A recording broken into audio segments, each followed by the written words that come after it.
আসসালামু আলাইকুম ভিউয়ার্স, আজকে আমরা ঘুরতে যাব বাংলাদেশ ইন্ডিয়ার বর্ডার সীমান্তে। সেখানে সারাদিন ঘোরাঘুরি করব এবং সে সম্পর্কে বিস্তারিত তুলে ধরার চেষ্টা করব। দেখুন, আমরা এখন পাহাড়ের ভিতরে আছি। চতুর্দিকে শুধু পাহাড় আর পাহাড়। এই দেখুন কত উঁচা পাহাড়। আমাদের হাঁটতে হাঁটতে অনেক ভালো লাগছে, তার কারণে আমরা ঠিকমতো কথা বলতে পারতেছি না। ব্যাপক পাহাড়, ব্যাপক উঁচু উঁচু পাহাড়। আমরা এই পাহাড়ের ভিতরে এখন আছি। আর পাহাড়গুলো যে এতটাই উঁচু, আপনি স্বচক্ষে না দেখলে বুঝতে পারবেন না।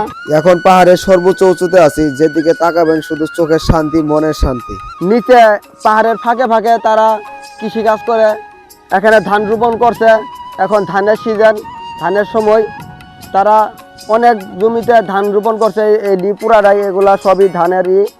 এখানে যা দেখতে পাচ্ছেন সব ধান চাষ করছে। এগুলো গাছ হচ্ছে শিমলা আলুর গাছ। এগুলা শিমুল আলু, অনেকেই হয়তো চিনে, অনেকেই চিনে না। এগুলা আলু এই পাহাড়ে রোপণ করা হয়। এই পাহাড়, পুরা পাহাড় যখন শিমুল আলুর সময় হয় তখন পুরা পাহাড়ে শিমুল আলু ভরপুর থাকে। ওই পাশে দেখতে পাচ্ছেন ইন্ডিয়ার একটি ক্যাম্প।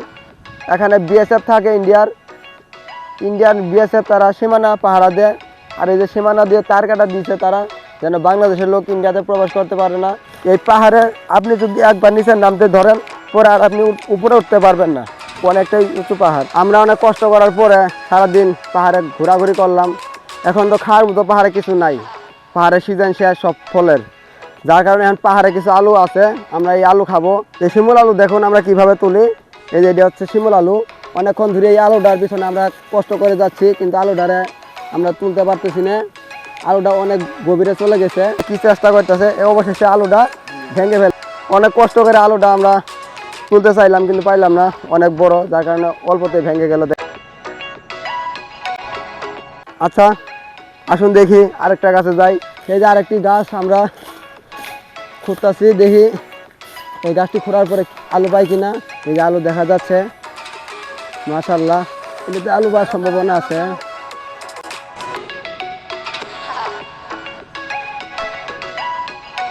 অনেক কষ্ট আলু তোলা আসলো। অবশেষে আলুটা ভেঙে গেল। ভালোভাবে আলু একটা তুলতে পারি না, মাটি দিয়ে অনেক শক্ত।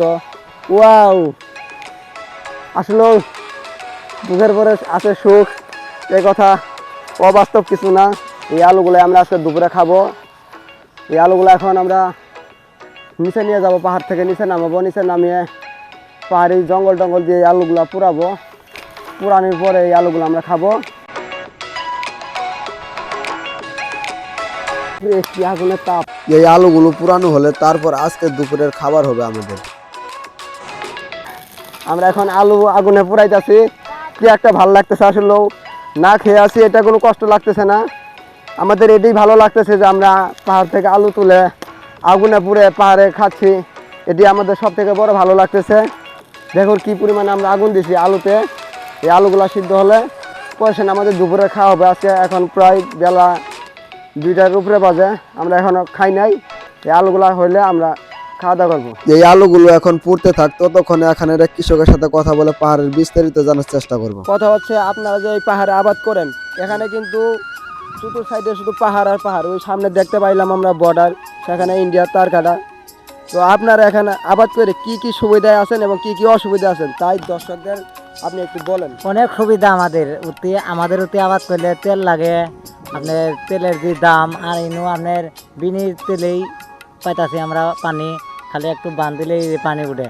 আমাদের অনেক সুবিধা। আর একটা ক্ষতি আছে, এই যে হাতি মামারা আসে, হাতি মামারা আসিয়ে ক্ষতি বিন্যাস করে থিয়ে যা। আচ্ছা, আপনারা যে বাড়ি থেকে আসেন এখানে অনেক দূরে, আপনাদের বাড়ি থেকে এই জায়গাটা কত দূরে? আর আপনারা খাওয়ান টাউন কি আনেন নাকি কীভাবে খান? বাড়ি থেকে ভাবলাগুনা আসতে 30 টাকা নেয়, প্রায় 3 কিলো রাস্তা। আমরা সকালে বাড়ি থেকে নাস্তা করে আসি, আবার বাড়ির মধ্যে করে ভাত নিয়ে আসি, দুপুরে আবার খাই, আবার খাইয়ে দেয় কাজ টাজ শেষ করি, আবার বিকালে যাই 4টা বাজে।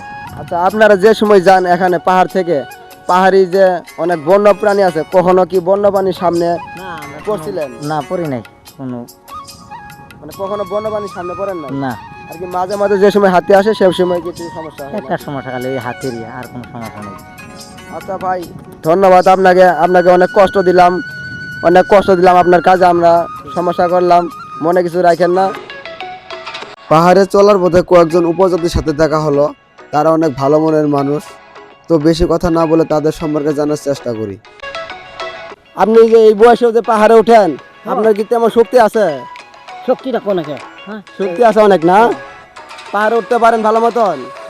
না আপনার কি পায়ে কোনো সমস্যা হয় না? না ইনশাল্লাহ পাও ভালো আছে না? দেখুন এই বয়সেও পাও তার কেমন শক্ত আছে পাহাড়ে উঠে। আমরা আজকে ঢাকা থেকে আসার পরে পাহাড়ে উঠলাম, আমার পা এখন অনেকটাই ব্যথা হয়েছে, কিন্তু ঠাকুমার পা এখনও ব্যথা হয় নাই। সে বলছে যে পাহাড়ে উঠতে তার কোনো সমস্যা নাই। আপনারা সবসময় পাহাড়েই বসবাস করেন নাকি? সবই আমরা সব সময় আপনাদের জন্মস্থান কি পাহাড়ে? হ্যাঁ আপনাদের বাড়ি কই? বাবে লাগো না?